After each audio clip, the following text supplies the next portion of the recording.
Sejam todas bem-vindas, sejam todos bem-vindos ao canal O Evangelho do Reino Entendes Tu que lês. Eu me chamo Paulo Davi e estamos lendo e comentando no livro de Apocalipse. Estamos no capítulo 19.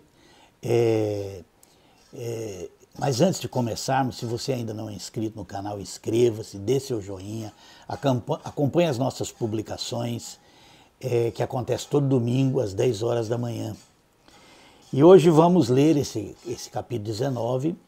Ele continua agora tratando especificamente da vitória do Cordeiro contra a grande prostituta, a vitória do Cordeiro contra a besta e uma visão espiritual dessa luta, né? Que nós já sabemos, como Paulo ensinou lá em Éfeso, que é uma luta que não é contra a carne nem contra o sangue, mas é uma luta espiritual. Vamos ler. Depois dessas coisas, ouvi no céu como que uma grande voz de numerosa multidão que dizia: Aleluia! Salvação e a glória e a honra e o poder pertencem ao nosso Deus. Pois verdadeiros e justos são os seus juízos. Julgou a grande prostituta que havia corrompido a terra com a sua prostituição, e das mãos dela vingou o sangue dos seus servos. É muito interessante isso aqui, porque esse versículo mostra que essa grande prostituta, que é identificada como aquela igreja falsa que surge lá no início do livro de Apocalipse, na carta às 7 igrejas, e fala sobre a Jezabel, né, que chama aquela igreja de Jezabel, uma referência, né, como a gente já viu, a mulher de Acabe. E essa grande prostituta, ela não é outra coisa a não ser uma nova forma que o Império Romano, que é considerado a besta no livro de Apocalipse, porque naquele tempo era o império que existia no mundo, era uma forma da besta continuar matando tentando destruir a igreja. É tão interessante isso, porque foi uma estratégia, né? A partir de Nero, por isso ele é identificado no livro de Apocalipse como sendo, como incorporando, né, a própria besta, tanto o número 666 como 616, que aparece em alguns textos, ele é a soma do nome Nero César. Tanto em hebraico como em latim, né? Se você fizer a fórmula em hebraico dá 666, se você fizer a fórmula latina dá 616. E tanto um como o outro aparece, né, em textos do Novo Testamento, os textos do Apocalipse. E é interessante essa identificação, porque justamente, você lê novamente aquele texto, fala que a besta é a besta que emerge do mar, né? Porque há duas bestas, uma que emerge do mar, que representa o poder sobre as nações, que o Império Romano tinha, e há também a besta que emerge da terra, aquela que tem 2 chifres como um cordeiro, tem a aparência de cordeiro, mas fala como um leão, que é uma visão clara dessa falsa igreja, que também vai levar, né, de lá diz que ela vai levar o mundo a adorar a primeira besta, ou seja, uma visão clara da união da igreja com o Estado. O Estado romano persegue a igreja violentamente a partir de Nero, por isso ele é uma figura importante, mesmo que depois da morte dele, a morte física dele, né, ele vai continuar vivo nos imperadores que vão continuar a perseguir como uma forma de tentar destruir a igreja.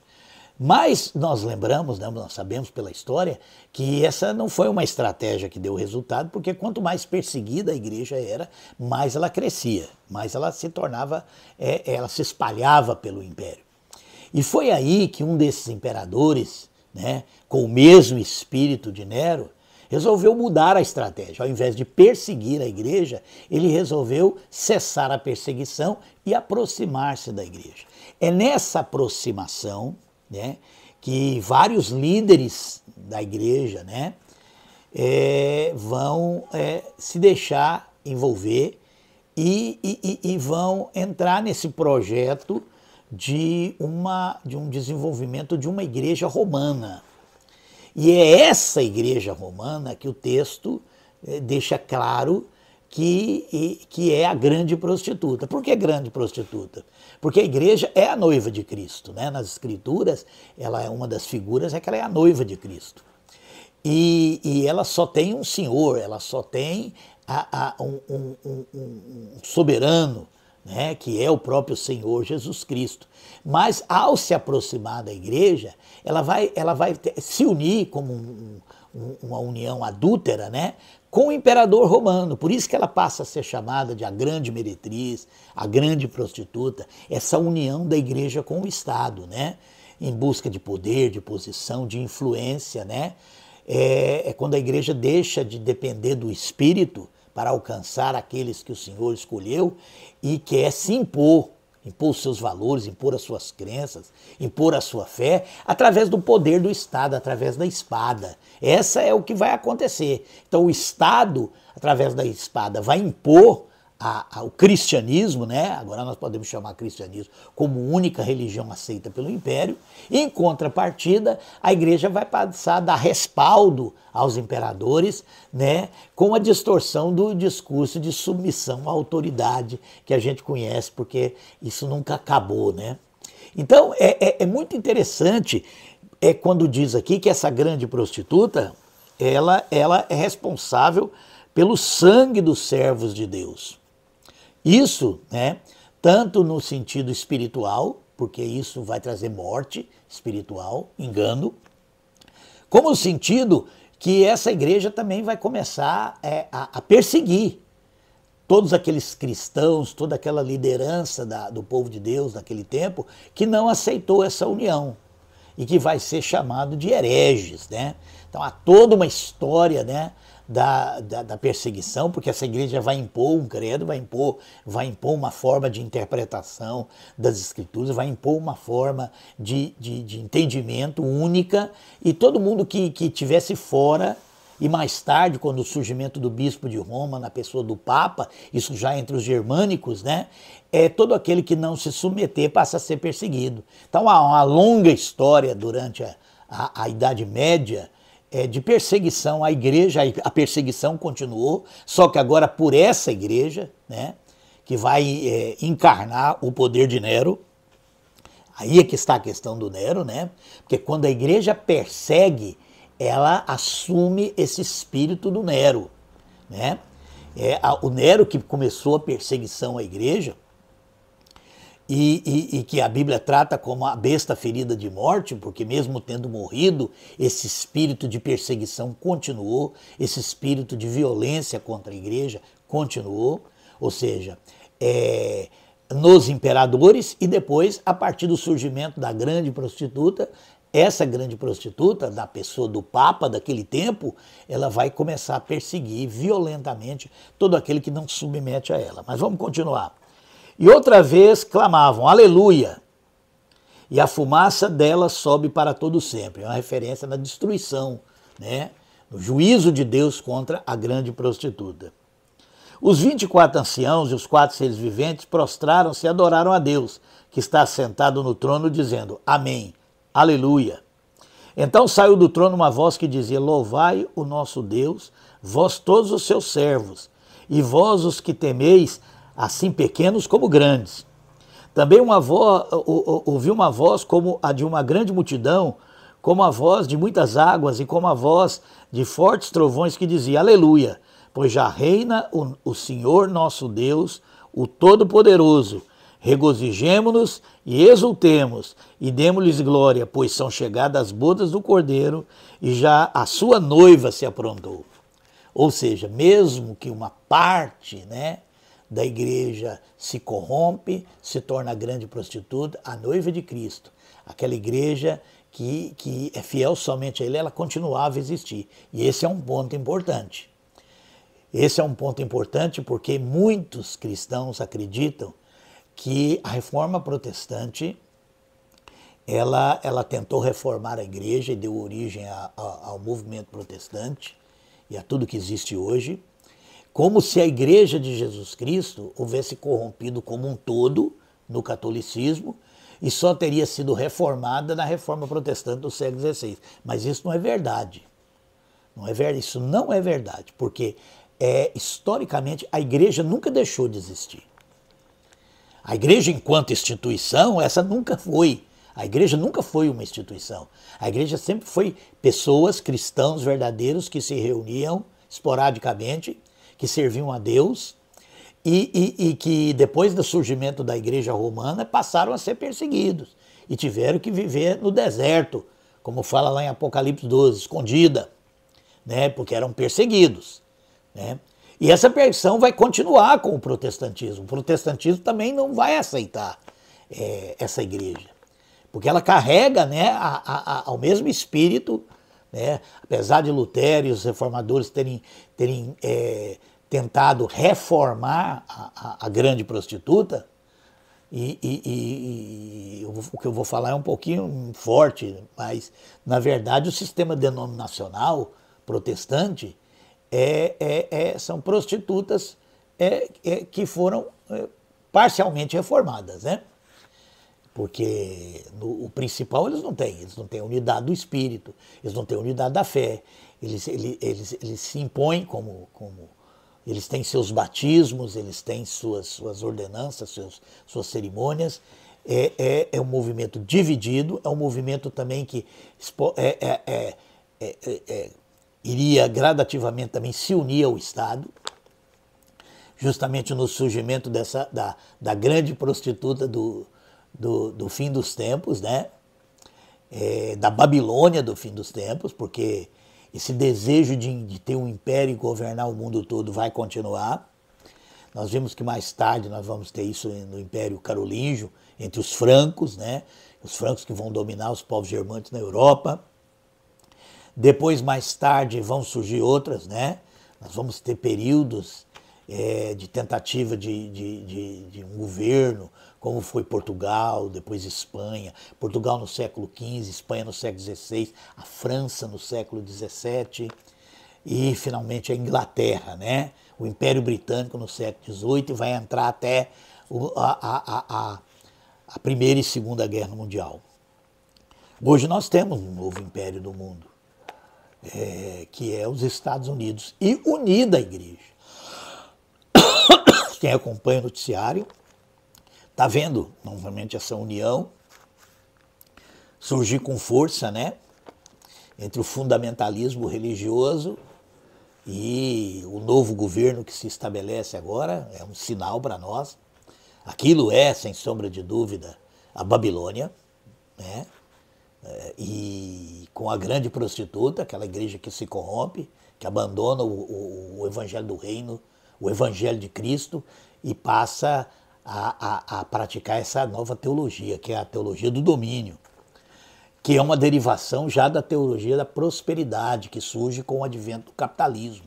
Vai se formando nessa crença de que a riqueza é um sinal da escolha divina, que é uma corrupção total, né? Uma ideia totalmente distorcida do que Jesus ensinou.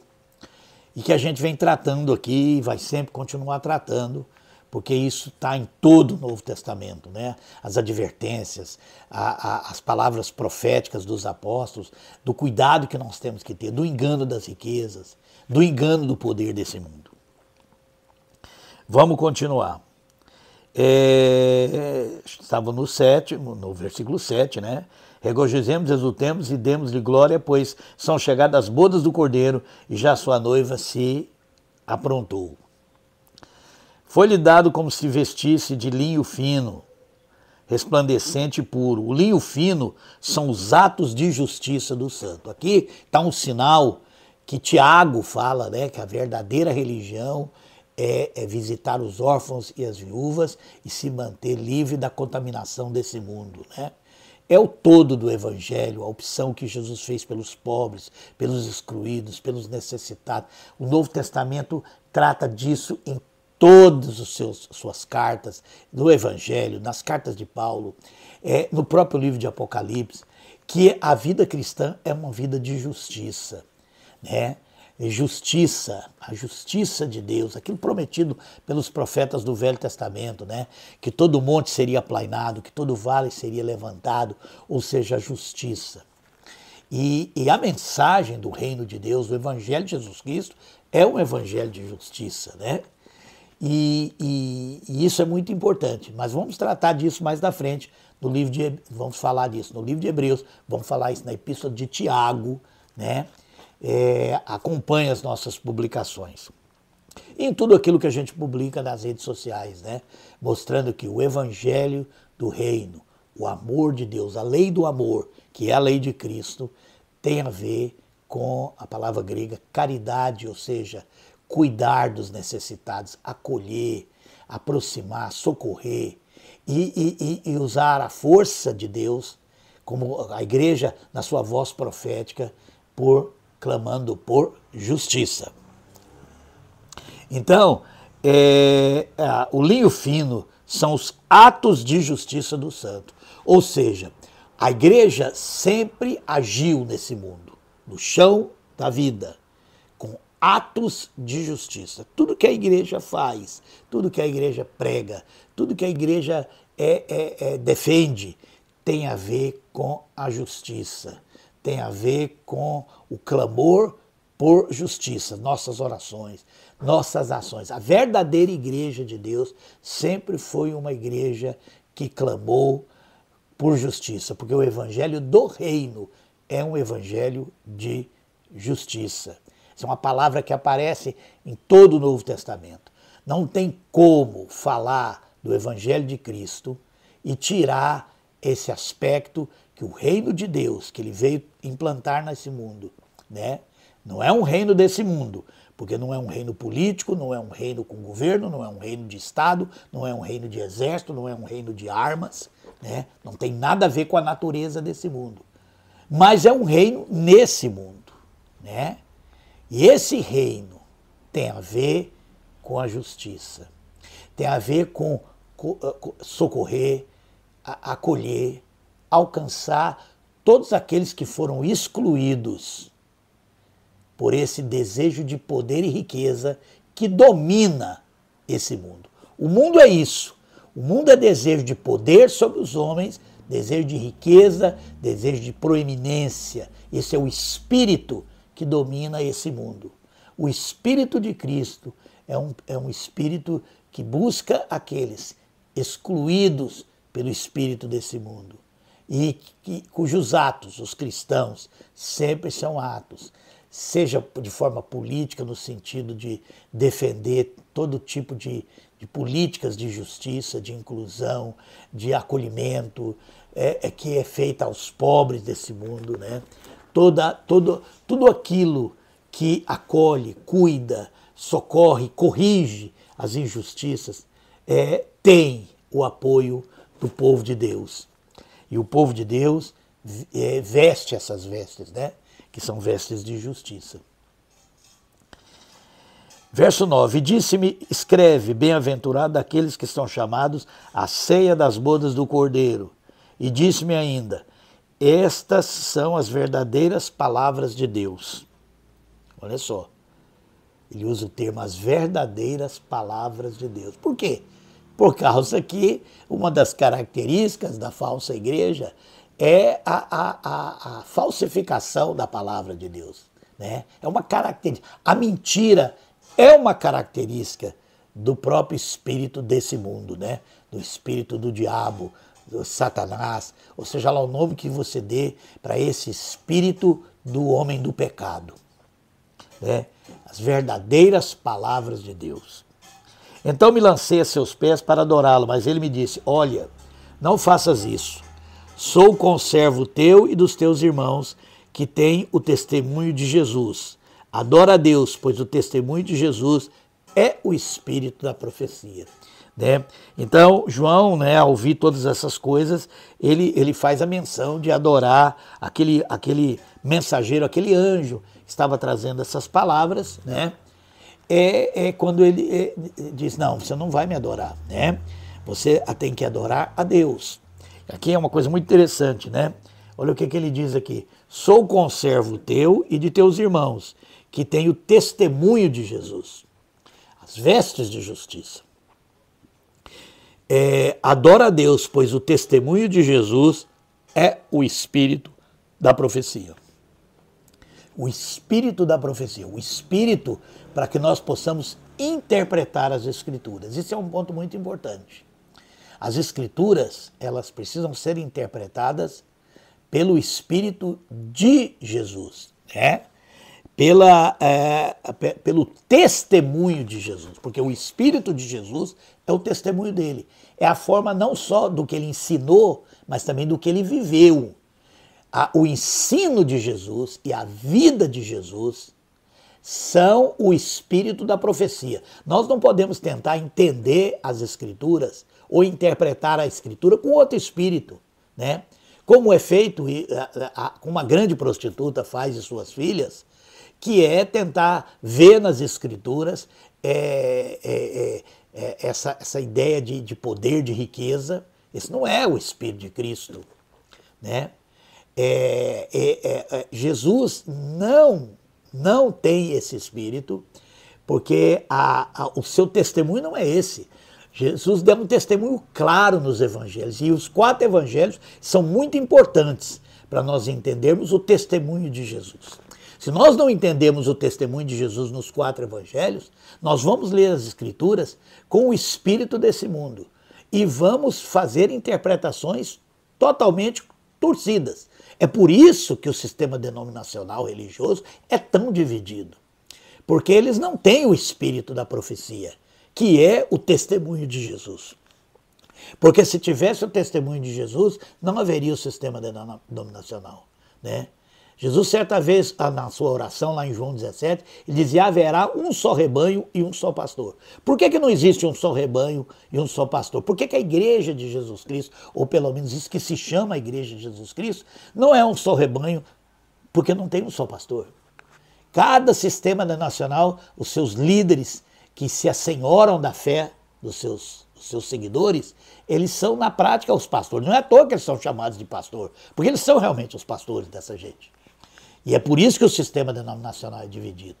E é por isso que o sistema denominacional, assim como aquela igreja que já se deixou corromper lá no início do Império Romano, porque é a mesma coisa, né? Tem essa aproximação, tanto com a riqueza quanto o poder. A ideia de ser rica e poderosa atrai essa igreja, porque seus líderes, né, eles não estão debaixo do testemunho de Jesus, que é o espírito da profecia. Eles estão interpretando as Escrituras com outro espírito, né, que é o espírito que estava, por exemplo, no Império Romano, na época de Constantino e os seus sucessores, que levaram aqueles vários concílios que estabeleceram aquelas verdades como sendo únicas e ortodoxa, e quem não aceitava ou pensava diferente, ouvia diferente, foi perseguido e excluído, como também essa perseguição segue a toda a igreja de Jesus Cristo, a noiva de Cristo, né, que não quis se corromper se unindo ao Estado. Essa igreja continua existindo hoje, tá? A verdadeira igreja de Jesus Cristo não tem nada a ver com o sistema denominacional. Sim, a parte da igreja está muitas vezes dentro do sistema denominacional. Eu não nego isso, né? O sistema denominacional muitas vezes aprisionou a verdadeira igreja. Por isso é que lá no capítulo anterior chega uma hora que sai aquela voz: sai dela, povo meu. Sai dela, sai de Babilônia, sai do domínio da grande prostituta, sai do domínio de Nero César, né? Esse que quer governar o mundo e que persegue quem não se submete a ele. Então vamos continuar.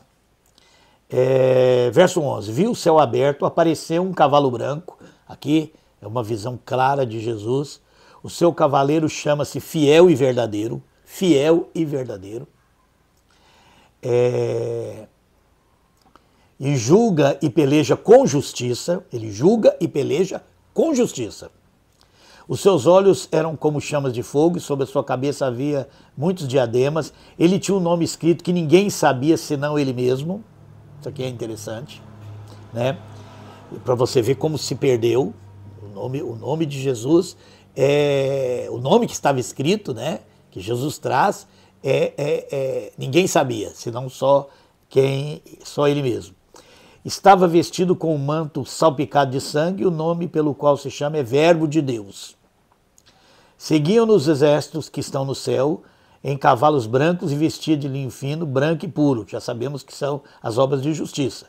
De sua boca saiu uma espada afiada, que é a palavra de Deus, né?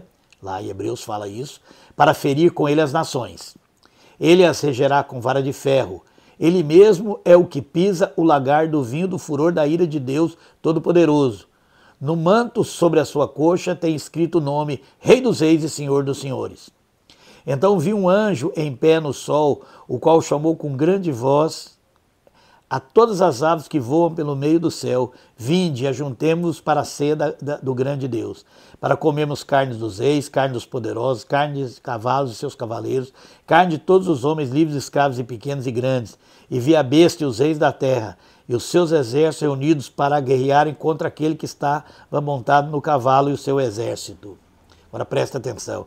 E a besta foi presa, e com ela o falso profeta que diante dele fazia os sinais com que enganou os que recebiam o sinal da besta e os adoraram a sua imagem. Estes dois foram lançados vivos no lago de fogo que arde com enxofre. Os demais foram mortos pela espada que saía da boca do cavaleiro, e todas as aves se fartam das suas carnes. É óbvio que isso aqui não é uma guerra literal. Isso aqui está falando da vitória da palavra de Deus. Que no final, a vitória da espada que sai da boca do Senhor Jesus há de vencer. E claro que João tem uma visão uma visão espiritual de uma batalha, mas essa é uma, sem sombra de dúvidas, a batalha espiritual. Que Deus nos abençoe, continue, capítulo 20 é muito importante, porque é uma visão geral do reino de Deus. Vamos acompanhar. Fique com Deus.